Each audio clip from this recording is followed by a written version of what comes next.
नमस्कार साथियों। सबसे पहले तो 55 साल के हरियाणा को, हरियाणा वासियों को, सब देशवासियों को, खास तौर से प्रदेशवासियों को हरियाणा दिवस की ढेरों शुभकामनाएं। हमारी सरलता, सादगी और साफगोई यही हरियाणवियों की पहचान है और ईश्वर से ये प्रार्थना है कि प्रगति के पथ पर सदैव हरियाणा बढ़ता रहे। आज जब हरियाणा 55 साल का हो गया है तो 55 साल में सबसे घोर युवा विरोधी सरकार भाजपा जजप्पा सरकार आज सत्ता में है।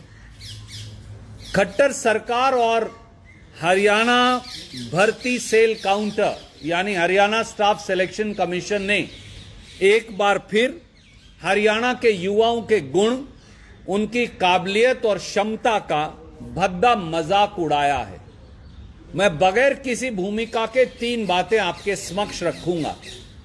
हरियाणा में पेपर में लाखों रुपया खर्च कर खर्ची और पास होने की पर्ची, ये अब तरीका बन गया है। 30 से ज्यादा पेपर लीक हो चुके। उसके बाद एक और नायाब तरीका निकाला गया कि OMR शीट ही खाली छोड़ दो ताकि पेपर माफिया के साथ मिलकर उसे बाद में भरा जा सके। और अब एक तीसरा तरीका निकाल लिया गया है। हरियाणा के 8,39,000 नौजवान इस समय जब हम आपसे बात कर रहे हैं तो वो इस समय पुलिस कांस्टेबल पुरुष के पेपर दे रहे हैं। 31 अक्टूबर, 1 नवंबर और 2 नवंबर। कल पहले सुबह और इवनिंग के शिफ्ट में पेपर हुए। उनमें पहले तो 4 और 4 यानी 8 पेपर पूछे गए। भैया, एक पद, एक परीक्षा पर पेपर 8, और मैं उन 8 के 8 पेपर्स की प्रतिलिपियां आपको भेज रहा हूं। अब उससे भी ज्यादा अजीबोगरीब बात यह है, मैं उस पेपर के कुछ सवाल आपको पढ़कर बताऊंगा और जरूर आज मुख्यमंत्री खट्टर साहब, उनके DGP साहब, उनके IG साहब और पूरे मंत्रिमंडल से पूछिएगा, या आप भी कोशिश करिए कि जो इस सवालों का जवाब देगा मैं 100 रुपए का चेक दूंगा उसे। सवाल क्या है?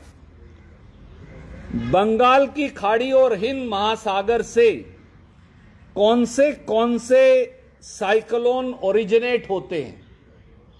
पश्चिमी चक्रवात, उष्ण कटिबंधीय चक्रवात, पूर्वी चक्रवात, समशीतोष्ण चक्रवात। एक और सवाल देखिए, फिलिंग द ब्लैंक्स। प्रति सेकंड रिचार्ज होने वाले पिक्सल की संख्या क्या है ताकि उनकी चमक बनी रहे? A रिफ्रेश दर, B नियोजन, C पिक्सल दर, B बिट गहनता।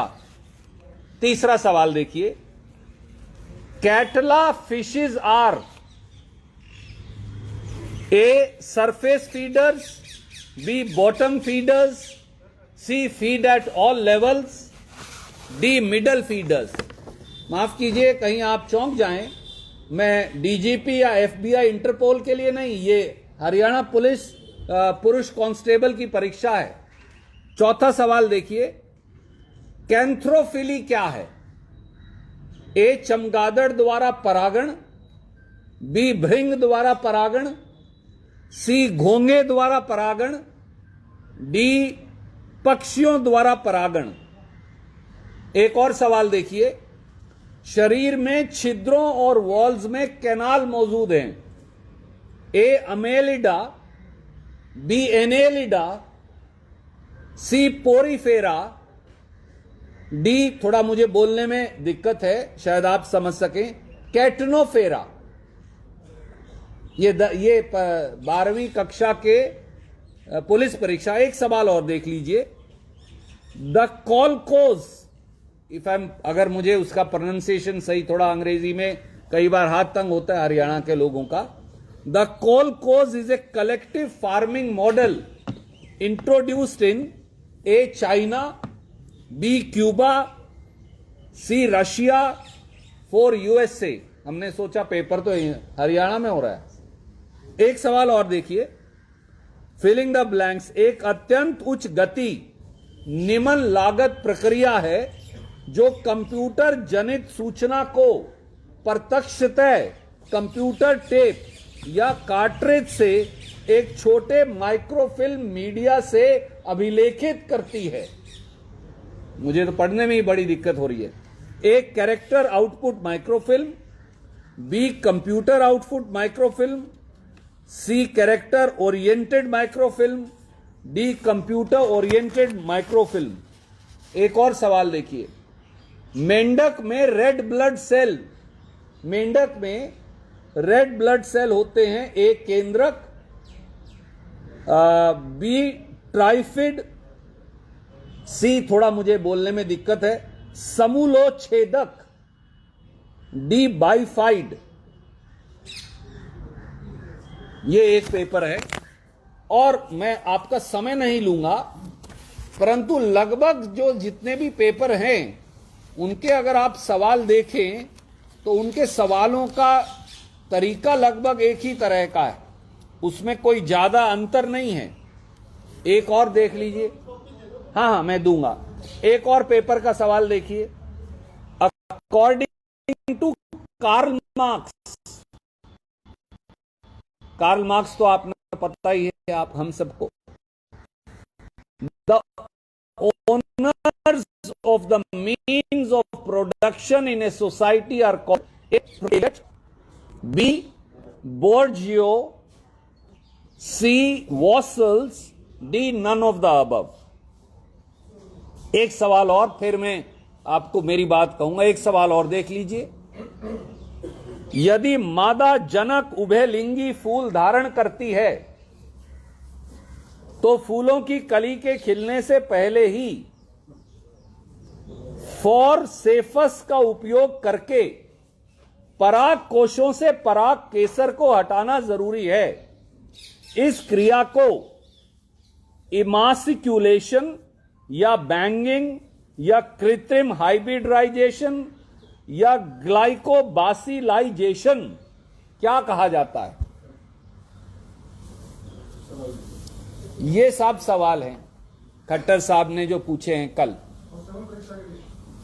ये कांस्टेबल पुरुष की परीक्षा है, कहीं एफबीआई इंटरपोल ना समझ लें गलती से। और हरियाणा में हो रही है, कहीं आप समझें कि ये अमेरिका में या रशिया में हो रही है, वहां नहीं हो रही। साथियों, मैं केवल आपको बड़े सादे 3 बातें आपके समक्ष रखना चाहता हूं। पहला, परीक्षा 1, पद 1, आप एक ही दिन में 8 पेपर कैसे दे रहे हैं? और 8 पेपर अगर आप देंगे, जिनकी कॉपियां मैं आपको भेज रहा हूं, जो अभ्यर्थियों ने, परीक्षार्थियों ने मुझे भेजी हैं, तो उनके आधार पर उनकी योग्यता की जांच कैसे होगी? दूसरा सवाल, भर्ती पुलिस कांस्टेबल के सवाल ऐसे हैं कि ना सीएम जवाब दे सके, ना डीजीपी, ना आईपीएस, ना आईजी, ना एडिशनल डीजीपी। एचएसएससी ने साफ लिखा है अपने इश्तिहार में, और उसकी कॉपी भी मैं आपको भेज रहा हूं, कि सवाल ऐसे पूछे जाएंगे जो 12वीं के योग्य हों, पढ़ा लिखा आदमी जिनका जवाब दे सके और 12वीं कक्षा के हों। ये मैं नहीं कह रहा, उन्होंने बाकायदा लिख के ये शर्त रखी है और मैं उसकी प्रतिलिपि आपको भेज रहा हूं। पर अगर आप इन 8 पेपरों को दें तो हरियाणा के युवाओं की ओर से आदरणीय मुख्यमंत्री खट्टर साहब और उनके मंत्रिमंडल को मेरी चुनौती है कि आप इन 8 पेपरों में से किसी पेपर में भी 30% सवालों का जवाब देकर दिखा दें, तो फिर हरियाणा के युवा जो आप कहेंगे वो स्वीकार कर लेंगे। हरियाणा के सम्मानित डीजीपी और उनके आईजीज को मेरा निमंत्रण है कि पत्रकार इन्विजिलेटर बन जाएं और आपकी देखरेख में बगैर नकल मारे इनमें से 30 पैसे सवालों का जवाब देकर दिखा दें। तो जिन सवालों का जवाब ना मंत्रिमंडल पूरा मिलकर दे सकता, ना मुख्यमंत्री दे सकते, ना डीजीपी और आईपीएस अधिकारी दे सकते, वो हरियाणा के 10 लाख युवा 8,39,000 युवा इन पेपरों में बैठ रहे हैं, वो कैसे दे पाएंगे? क्या ये एक भद्दा मजाक नहीं?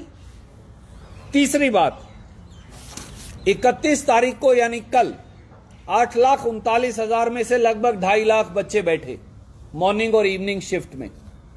अगर आप 8 पेपर पूछेंगे तो 200 बच्चों को एक पेपर गया, 50,000 बच्चों को एक और पेपर गया, 5,000 बच्चों को एक और पेपर गया, 5,000 बच्चों को एक और पेपर गया। इनकी इक्वलाइजेशन कैसे होगी?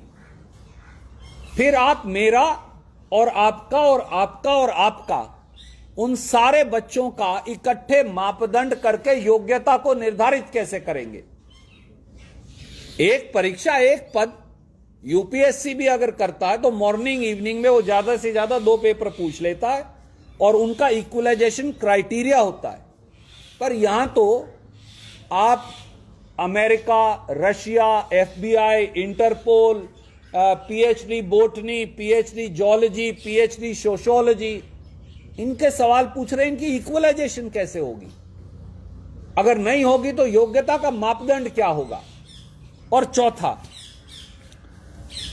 इन सारे पेपर्स में एक बात यूनिक है और कॉमन है, इनमें हरियाणा से कोई सवाल नहीं है। आप ये पेपर जो भेज रहा हूं आप देखेंगे, हरियाणा से जुड़े 95 में से 1 या 2 सवाल ही। और दूसरी बात और क्या है, पुलिस कांस्टेबल भर्ती का विषय क्या होना चाहिए साथियों? हरियाणा का सामान्य ज्ञान, जो कि स्टेट सब्जेक्ट है, हरियाणा की भौगोलिक, सामाजिक और राजनीतिक वास्तु स्थिति, भारतीय दंड संहिता, इंडियन पीनल कोड से जुड़े सवाल, संविधान में मौलिक अधिकारों से जुड़े सवाल, मानव अधिकारों से जुड़े सवाल, मानवीय दृष्टिकोण और सामाजिक समरसता से जुड़े सवाल। यह क्राइटेरिया होगा ना, कोई भी आपको यह बता सकता है।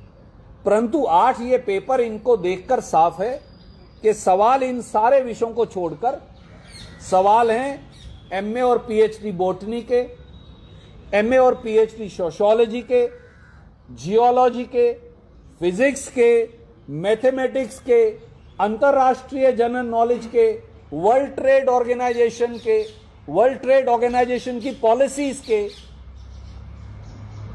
एमएससी मैथमेटिक्स के, ये सवाल पूछे जा रहे हैं। तो सवाल बड़ा सीधा है कि आप पिछली बार जब आपने पेपर दिया तो आप एसआई के लिए डंगरों के सवाल पूछ रहे थे, आपको मैंने वो भी पढ़ के सुनाए थे कि भैंस का कृत्रिम गर्भधान कैसे होगा, ये सब इंस्पेक्टर से पूछा जा रहा था, या कौन से किस्म की भैंस के सींग किस रंग के होते हैं या उनकी शक्ल कैसी होगी। अब आप पूछ रहे हैं एफबीआई और इंटरपोल की भर्ती के। तो साफ है कि खट्टर साहब की सरकार 55 सालों में सबसे युवा विरोधी सरकार है और यह हरियाणा के युवाओं की दक्षता, उनके गुण, उनकी काबिलियत का भद्दा मजाक उड़ा रही है। यह एक षड्यंत्रकारी तरीका है ताकि सारे बच्चे फेल हो जाएं, जिन्हें आपको पास करना है उनकी ओएमआर शीट खाली रखिएगा, उसमें आप टिक करवा दीजिएगा। आप ही ने ये बात खबर चलाई है पिछले 3 महीने में, ये तो आपको मालूम चल गई कि 700 से अधिक 62 कैटेगरी में ओएमआर शीट खाली मिली। क्यों? ऐसे सवाल पूछेंगे तो जिसे पास करना है वो खाली छोड़ाएगा, बाद में आप उसे टिक करते रहिएगा। ये एक षड्यंत्र है, ये दुर्भाग्य है इस प्रदेश का कि आज जब हरियाणा 55 साल का हो गया है तो हरियाणा के युवाओं से ऐसा क्रूर, ऐसा जुल्म और ऐसा अपराध उनके साथ किया जा रहा है। हमारी ये मांग है कि सीधे सीधे मुख्यमंत्री जी आज जिम्मेवारी लें। वो एक सम्मानित बुजुर्ग हैं हमारे, उन्हें आगे बढ़कर जिम्मेवारी लेनी चाहिए और ऐसे कर्मचारी चयन आयोग को जो बेवकूफाना, बेतुकी भरे, जो विषय से ना जुड़े हुए, कभी डंगरों से जुड़े हुए और कभी एमएससी बॉटनी से जुड़े हुए, जियोलॉजी और सोशियोलॉजी से जुड़े हुए, अमेरिका, रशिया, इंटरपोल, डब्ल्यूटीओ से जुड़े हुए, ऐसे सवाल अगर आप पुरुष कांस्टेबल से पूछेंगे तो फिर किस प्रकार से बच्चों का गुण और दोष उसकी जांच हो पाएगी। हमारी ये मांग है कि ऐसे कमीशन को बर्खास्त ही कर दिया जाना चाहिए।